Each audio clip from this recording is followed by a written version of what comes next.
নমস্কার বন্ধুরা, রাধাকৃষ্ণ ভক্ত চ্যানেলে আপনাদের সকলকে স্বাগত জানাই। আশা করছি আপনারা সকলেই ভগবানের কৃপায় ভালো আছেন এবং সুস্থ আছেন। আজ আমরা আলোচনা করব একটি অলৌকিক গাছ সম্পর্কে, যা কেবল একটি উদ্ভিদ নয়, বরং এর সাথে মিশে রয়েছে হাজার হাজার বছরের ঐতিহ্য, ধর্মীয় বিশ্বাস এবং আধ্যাত্মিক শক্তি। হ্যাঁ, আমি সাদা অপরাজিতা গাছের কথা বলছি। এটি শুধু তার সাদা পাপড়ির সৌন্দর্যের জন্য পরিচিত নয়, বরং এর প্রতিটি অংশেই লুকিয়ে রয়েছে এক মহাজাগতিক শক্তি। আপনি কি জানেন, আপনার বাড়ির একটা ছোট সাদা অপরাজিতা গাছ আপনার ভাগ্যকে আমূল পরিবর্তন করে দিতে পারে। এই গাছটি হলো স্বয়ং দেবী দুর্গা এবং মা লক্ষ্মীর আশীর্বাদ। যে বাড়িতে এটি থাকে, সেখানে কোনো অশুভ শক্তির প্রবেশ করতে পারে না। এর প্রতিটি ফুল যেন শত্রুকে দমন করার, সংসারে শান্তি ফেরানোর এবং ধন সম্পদ ও সৌভাগ্যকে আকর্ষণ করার এক শক্তিশালী মাধ্যম। এই ভিডিওতে আমরা শ্বেত অপরাজিতা গাছের সেই সব গোপন রহস্য এবং কার্যকারিতা নিয়ে বিস্তারিত আলোচনা করব, যা আপনাকে সত্যি অবাক করে দেবে। মূল পর্বে যাওয়ার আগে আমার সকল দর্শক বন্ধুদের কাছে আমার একটি অনুরোধ, ভিডিওটি শেষ পর্যন্ত দেখবেন, আর যদি ভালো লাগে তাহলে একটি লাইক করবেন আর আপনজনদের সাথে শেয়ার করে দেবেন। আর ভক্তি ভরে একবার লিখবেন, জয় মা লক্ষ্মী। পৌরাণিক ও আধ্যাত্মিক তাৎপর্য, দেবদেবীর আশীর্বাদ। শ্বেত অপরাজিতা ফুলের আধ্যাত্মিক গুরুত্ব শুধু লোককথায় নয়, প্রাচীন ধর্মগ্রন্থগুলোতেও এর উল্লেখ রয়েছে। দেবী দুর্গার প্রতীক। দেবী দুর্গার একটি নাম হলো অপরাজিতা, যিনি কখনো পরাজিত হন না। অপরাজিতা ফুল তারই নামের প্রতীক। বিশ্বাস করা হয়, দেবী দুর্গাকে এই ফুল অর্পণ করলে তিনি ভক্তের জীবনের সমস্ত বাধা দূর করে দেন এবং তিনি শত্রুর উপর বিজয় লাভ করেন। বিশেষ করে দুর্গাপূজা বা নবরাত্রির সময় এই পূজা করা হয়, কারণ এই সময় দেবীর শক্তি বিশেষভাবে জাগ্রত থাকে। দেবী লক্ষ্মীর প্রিয়। শ্বেত অপরাজিতাকে দেবী লক্ষ্মীর অত্যন্ত প্রিয় ফুল বলে মনে করা হয়েছে। সাধারণ পবিত্রতা এবং শান্তির প্রতীক, যা দেবী লক্ষ্মীর কৃপা আকর্ষণ করে। শুক্রবার মা লক্ষ্মীকে এই ফুল অর্পণ করলে আর্থিক সমৃদ্ধি আসে এবং সংসারে দারিদ্র্যের ছায়া সরে যায়। শঙ্খপুষ্পী এবং শঙ্খের শক্তি। এই ফুল দেখতে শঙ্খের মতো, তাই একে শঙ্খপুষ্পী ফুল বলা হয়। শঙ্খ হলো হিন্দু ধর্মে অত্যন্ত পবিত্র একটি বস্তু, যা শান্তি, সমৃদ্ধি এবং আধ্যাত্মিকতার প্রতীক। তাই এই ফুল বাড়িতে থাকা মানে শঙ্খের শুভ শক্তি বাড়িতে স্থাপন করা। শ্রীকৃষ্ণ ও রাধার প্রেম। বৃন্দাবনে শ্রীকৃষ্ণ রাধার সাজসজ্জার জন্য এই ফুল ব্যবহার করতেন। এই কারণে এটি প্রেম ও ভক্তির গভীর সম্পর্ককে প্রকাশ করে। যেসব দম্পতি প্রেম এবং পারস্পরিক বোঝাপড়া বাড়াতে চান, তাদের জন্য এই গাছটি খুবই শুভ। বাস্তুশাস্ত্র অনুসারে গাছটি সঠিক স্থানে না রাখলে এর শুভ ফল পাওয়া অনেক কঠিন, তাই এর স্থাপনা নিয়ে কিছু গুরুত্বপূর্ণ নিয়ম জেনে রাখা ভালো। ঈশান কোণ। উত্তর পূর্ব।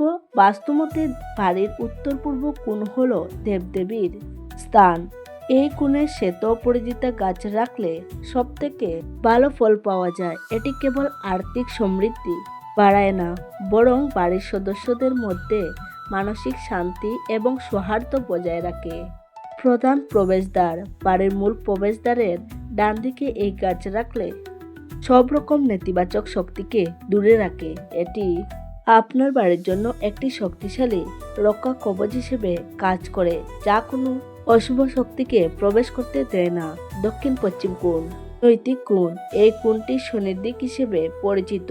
শ্বেত অপরাজিতা গাছ এই দিকে রাখলে শত্রুদের থেকে রক্ষা পাওয়া যায়। এটি শত্রুদের চক্রান্ত নস্যাৎ করে তাদের শক্তিকে দুর্বল করে দেয়। সঠিক পরিচর্যা। শ্বেত অপরাজিতা একটি লতানো গাছ। এর লতা যেন উপর দিকে উঠে যায়, সে ব্যবস্থা করুন।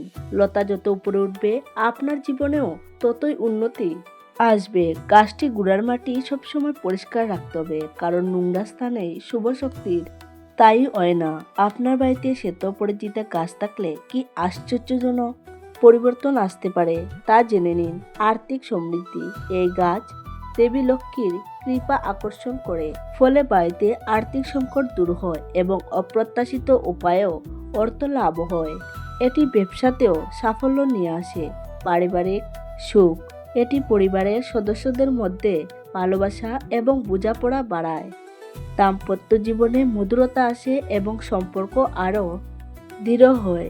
রোগমুক্তি এবং দীর্ঘায়ু। এই গাছ পরিবারের সদস্যদের শারীরিক ও মানসিক স্বাস্থ্যের উন্নতি ঘটায়। এটি নেতিবাচক শক্তি দূর করে এবং সুস্থ এবং প্রাণবন্ত পরিবেশ তৈরি করে, যা রোগ বিরুদ্ধে প্রতিরোধ গড়ে তোলে। সন্তান লাভ। যেসব দম্পতি সন্তান ধারণের সমস্যার সম্মুখীন হচ্ছেন তাদের জন্য এই গাছটি আশীর্বাদ স্বরূপ। নিয়ম মেনে এর পূজা করলে সন্তান লাভের সম্ভাবনা বহুগুণে বেড়ে যায়। নেতিবাচক শক্তি দূরীকরণ।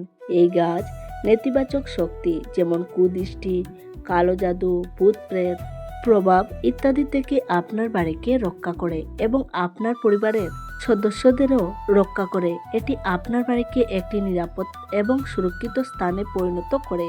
বন্ধুরা, এবার আমরা জেনে নেব ভাগ্য বদলের কিছু গোপন টোটকা। কিছু প্রাচীন টোটকা রয়েছে যা ব্যবহার করে আপনার জীবনের বিভিন্ন ক্ষেত্রে সফলতা পেতে পারেন।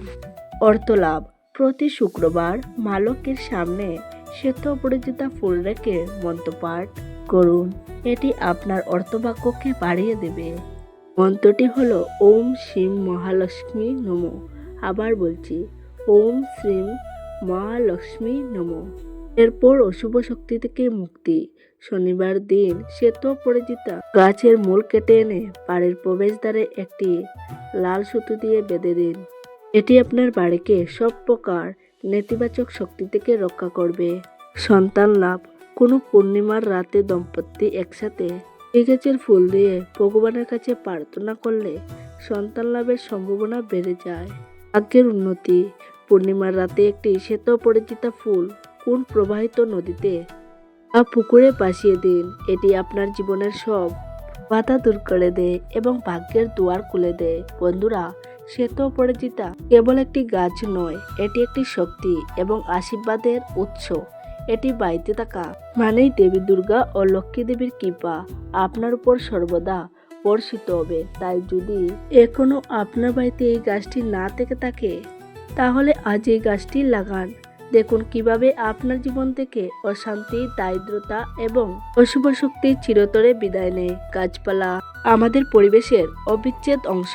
তাদের যত্ন আমাদের নৈতিক দায়িত্ব। আসুন আমরা সকলে মিলে শপথ করি, গাছ লাগাই, প্রাণ বাঁচাই এবং পরিবেশ বাঁচাই। বন্ধুরা, ভিডিওটি আজ এই পর্যন্ত।